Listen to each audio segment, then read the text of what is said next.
Now let's start with the third type of cellular elements present in our blood platelets. The another name for blood platelets is thrombocytes. Thrombo means thrombus, which means clot, and cytes means cells.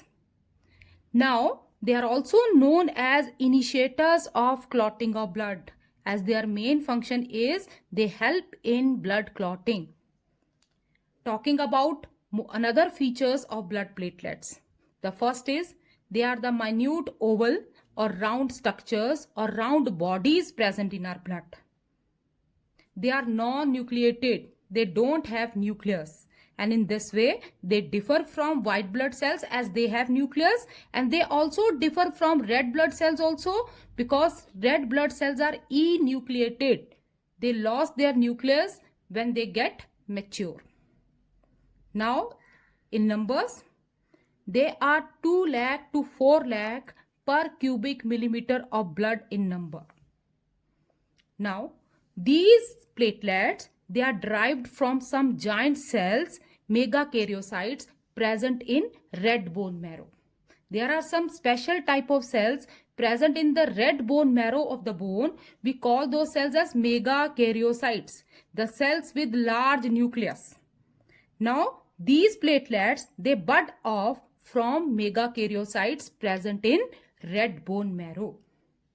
Now, the lifespan of blood platelets is 3 to 5 days. So, after completing their lifespan, they die and they are destroyed mainly in the spleen. Their main function, as I told you earlier, they help in blood clotting and this prevent excessive bleeding in us. Now, as their main function is blood clotting. Now, what is blood clotting and how it occur? What are the steps or main reactions involved in blood clotting that we are going to start? As you all have seen that when a blood vessel is cut or if you got injured, blood escape from that injured part. But soon a clot is formed on the wound, means blood thickens at injured site and after some time flow of blood is stopped. If it were not so, the injured person would bleed to death. This thickening of blood is called blood clotting. This thickening of blood is called blood clotting, and which is the main function of blood platelets. Now the process of blood clotting, the main reactions of blood clotting we are going to start. The process of blood clotting, it occurs in a series of steps. Now what are those steps? Starting with that. Now beta, when blood flows through injured part, the platelet present in the blood, when comes in contact with the injured tissue, they releases one substance called thrombokinase. Now, this is a diagram of one of the blood vessel. Now, when a person get injured, blood, it start moving out from that injured part. So, when blood start moving out from that injured part, these platelets also move out with that blood. So, when these platelets, they come in contact with the injured tissue of that part, they releases one substance known as thrombokinase. The another name for thrombokinase is thromboplastin. We call it as factor X or Stewart factor. All means the same thing. So platelets, on coming in contact with injured tissue, they releases one substance known as thrombokinase.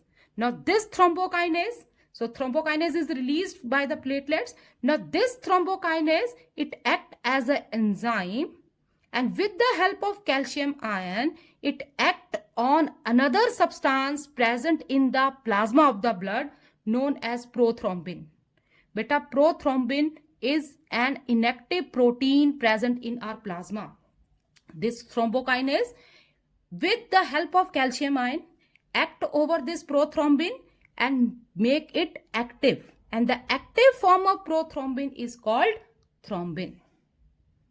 So thromboplastin converts prothrombin into thrombin. Inactive prothrombin into active thrombin. Now this thrombin, again with the help of calcium ion, convert one soluble protein present in our blood plasma. Name of that protein is fibrinogen. Now this thrombin, again with the help of calcium ion, act at fibrinogen, the soluble protein present in our plasma, and convert this fibrinogen into fibrin, that is insoluble protein. Now when fibrinogen is converted into fibrin, this fibrin is a solid substance that forms a thread-like structures over the injured part. Now these thread-like structures or these microscopic threads of fibrin are sticky and they form a network. We call that network as a mesh at the wound. The blood cells flowing out are trapped in the network of the fibrin, and then the network shrinks and squeezes out the rest of the plasma. Means the blood cells got entangled in the mesh of the fibrin and the plasma oozes out as a clear liquid, and we call that clear liquid as serum. And the solid mass which is formed over the injured part, that is called as clot. Let's again revise it. From injured tissue, when platelets comes in contact with injured tissue, they releases thrombokinase. This thrombokinase acts as an enzyme to convert prothrombin into thrombin, but with the help of calcium ion. One more thing, for the production of prothrombin, one vitamin is also required, that is vitamin K. So thrombokinase along with calcium ion convert prothrombin, inactive prothrombin into active thrombin. Now this thrombin again with calcium ions act on another protein, fibrinogen, that is soluble protein present in our plasma, and convert this fibrinogen into fibrin, which is insoluble in nature. Now this fibrin forms a network of sticky threads. We call it as a mesh over the injured part, just like this. This is a mesh which is formed by the fibrin, and in this mesh all the blood cells, red blood cells, white blood cells, platelets, they got entangled in this mesh, forming a clot, and clear liquid which oozes out, that is called as serum. Now fate of the blood clotting. Now you know that blood is made up of two parts, plasma, that is the liquid part, and corpuscles, that is the cellular elements. Now out of plasma, fibrinogen is converted into fibrin mesh. Now this fibrin along with corpuscles, they both form clot, that black color structure which is formed over the injured part, clot. And plasma is a part or the part of the plasma which is left behind, that is called as serum. So this is all about the process of clotting of blood, that is coagulation of blood. Now next topic, that is blood clotting in a test tube. If some blood is kept in a test tube, a clot will form in the test tube also, and serum squeezed out from the clot will collect on the surface.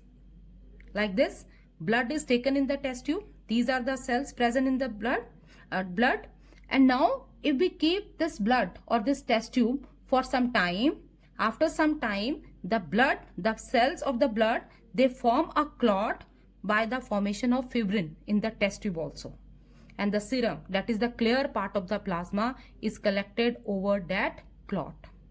So it is a wrong notion that clotting is dependent on the exposure of blood to air. It does not happen like this. Actually, when platelets comes in contact with the rough surface, when platelets they come in contact with injured part or injured tissue, they releases one enzyme, thrombokinase, and with the release of thrombokinase, the process of clotting start. Now after that, hemophilia is one of the genetic disorder in which blood does not clot properly. A person suffering from hemophilia, the blood of that person does not clot, and that is due to lack of blood clotting proteins in that person. Again, also in the cases where the number of platelets fall or the platelet count decreases, there also coagulation occurs very slowly which often leads to hemorrhage. And this type of situation occur in certain diseases. One of that is viral dengue fever, which has taken hundreds of lives in Delhi and another states of India since 1996 till the date. So hope everything is clear to you. With this, we have finished with platelets also. Now in next video, we will start with blood transfusion and blood groups.